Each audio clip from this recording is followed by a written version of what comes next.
Joining me once again, independent Vermont Senator Bernie Sanders. Always good to see you, Senator. Good morning.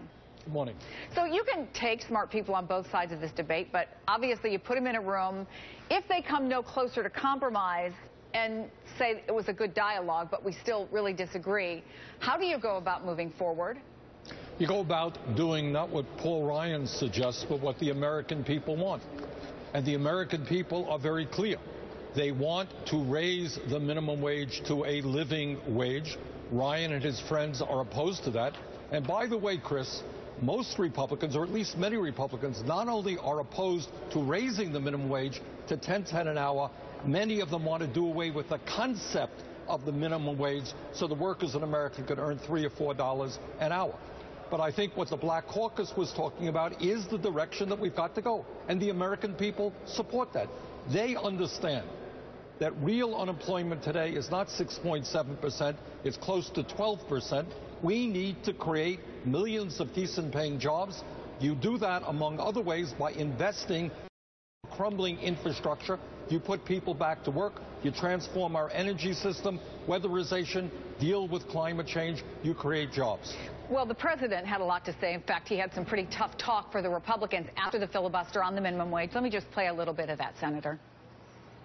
By preventing even a vote on this bill, they prevented a raise for 28 million hardworking Americans. They said no to helping millions work their way out of poverty. They told Americans, like the ones who are here today, that you're on your own, without even looking them in the eye. Look, you've been around the block a lot, and you know how much this has become an issue for Democrats who are on the campaign trail. Is this resonating, do you think, with the American people? Is it going to make a difference? I mean, again, I'm sort of going back to the question, what's going to push some members of Congress to get this done? It is resonating with the American people. The polls are absolutely clear. The overwhelming majority of Americans understand that if you work 40 hours a week, sometimes pretty hard work, you should not be living in poverty. As the president indicated, if we raise the minimum wage to $10.10, we take over 25 million people, many of these people, trying to raise their families out of poverty. And what the American people also understand, Chris, big time, is that while the middle class is disappearing and poverty is very, very high, the wealthiest people in this country are doing phenomenally well. We have got to address the issue of income and wealth inequality. Raising the minimum wage is one way to begin that process. Well, after meeting with Paul Ryan, Congresswoman Gwen Moore said that there are other members of the Congressional Black Caucus who frankly don't think Paul Ryan was just inarticulate in his comments on black culture, but actually that what he said was a true reflection of where he and many others stand on the budget and how it should address poverty. Do you think that's true? And if it is true, how does anything get done? Well, again, I don't know if it's true or not, but this is what I do know.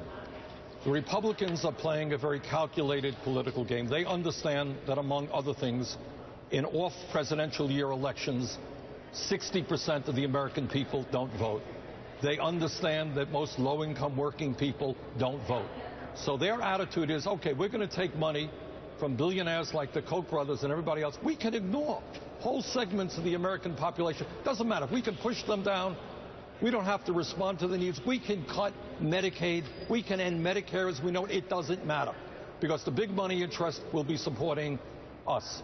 So I think they've made a political dynamic. I think it is very clear the Republican Party has become a right-wing extremist party. And I think the American people have got to become aware of that, have got to fight back and create an economy that works for the middle class and not for billionaires. Senator Bernie Sanders, always good to have you on the show. Thank you.